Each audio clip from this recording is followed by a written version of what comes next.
अस्सलाम वालेकुम फ्रेंड्स, आप कैसे हैं? उम्मीद है सब ठीक होंगे।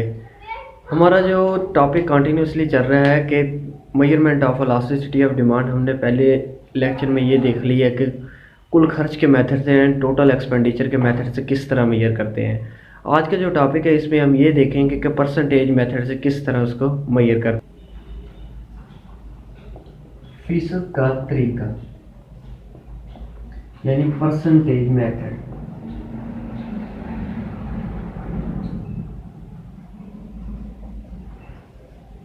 परसेंटेज मेथड, इसका दूसरा नाम है फेलिक्स मेथड। इसकी भी तीन टाइप है कि तलब की लचक इकाई के बराबर, तलब की लचक इकाई से कम और तलब की लचक इकाई के बराबर। तलब की लचक इकाई के बराबर, तलब की लचक इकाई से कम, तलब की लचक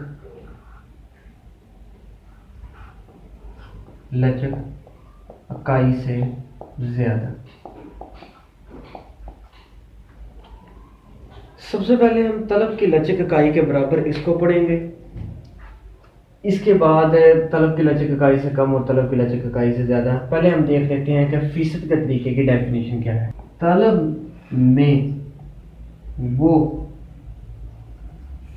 फीसद तब्दीली जो कीमत में फीसद तब्दीली की वजह से वाक़या हो, इस फीसद का तरीका कहते हैं। यानी फीसद के तरीके में ये देखा जाता है कि तलब में जो फीसद तब्दीली आती है किसकी वजह से, किस में चेंजिंग आने की वजह से, कीमत में जो फीसद तब्दीली आती है उसकी वजह से तलब में फीसद तब्दीली आती है, इसको फीसद का तरीका कहते हैं। इसका फार्मूला ये है कि लचक यानी लचक फाइंड करनी हो तो वो है तलब में फीसद तब्दीली डिवाइडेड बाय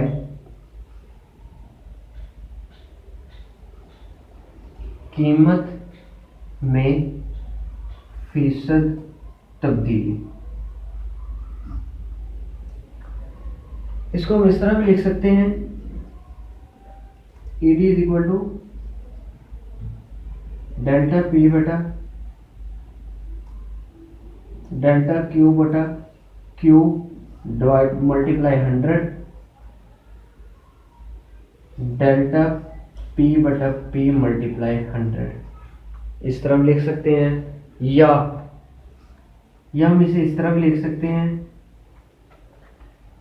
कि EP is equal to percentage. ये परसेंटेज की आपने अलामत लगानी है, इसके साथ डेल्टा लगाना है, फिर quantity divided by percentage delta.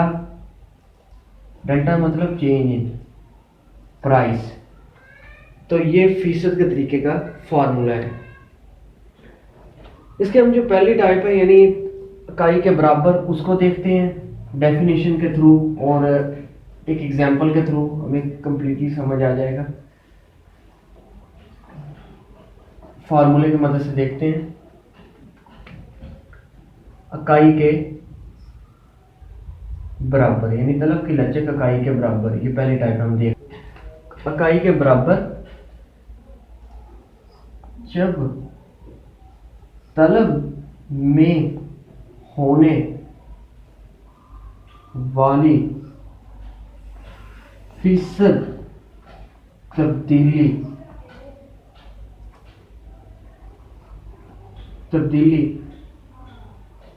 कीमत में होने वाली फीसद तब्दीली के बराबर हो तो इसमें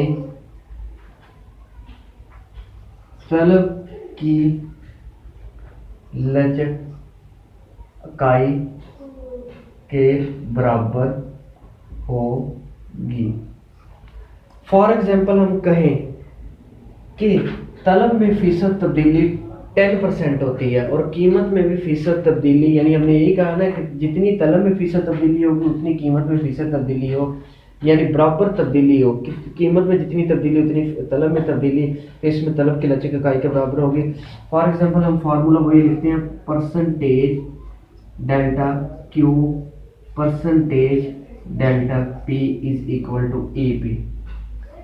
तलब में 10% चेंजिंग होती है, कीमत में भी 10% चेंजिंग होती है, तो इज इक्वल टू आंसर हमारा आएगा 1। इसका मतलब ये है कि तलब की लचक इकाई के बराबर है, जितनी निस्बत से तलब में चेंजिंग, जितनी निस्बत से कीमत में चेंजिंग है उतनी निस्बत से तलब में, यानी दोनों के बराबर निस्बत से बराबर परसेंटेज से चेंजिंग हो रही है, तो इसमें तलब की लचक इकाई के बराबर होगी।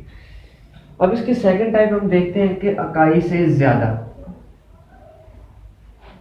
ये इकाई के बराबर हमने देख ली फार्मूले और कोश वाले के फार्मूले की मदद से।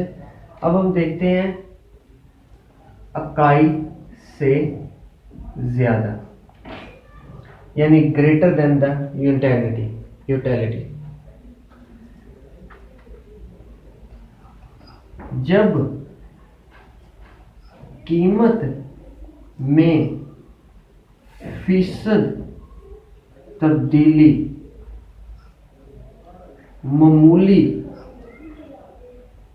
सी हो और तलब में, यानी कीमत में मामूली सी फीसद तब्दीली हो लेकिन तलब में फीसद तब्दीली ज्यादा निस्बत से हो, ज्यादा हो, तो इस में तलब की लचक इकाई से ज्यादा होगी। यानी हम कहें कि कीमत में 10% चेंजिंग आती है, फॉर एग्जांपल हम कहें कि तलब कीमत में 10% चेंजिंग आती है और तलब 20% बढ़ जाती है, कीमत 10% गिरती है और तलब 20% बढ़ जाती है, तो यहाँ पे तलब की लचक इकाई से ज्यादा होगी। वही फार्मूला कि EP is equal to percentage quantity divided by percentage price. कीमत 10% कम होती है और तलब 20% बढ़ती है, तो अगर हम इसको डिवाइड करें तो ये हमारा आंसर ज्यादा आता है, तो यहां पे हम कह सकते हैं कि तलब की लचक इकाई से ज्यादा आती है,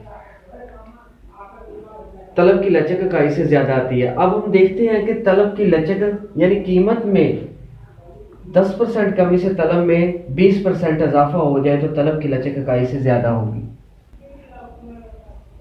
इकाई से कम,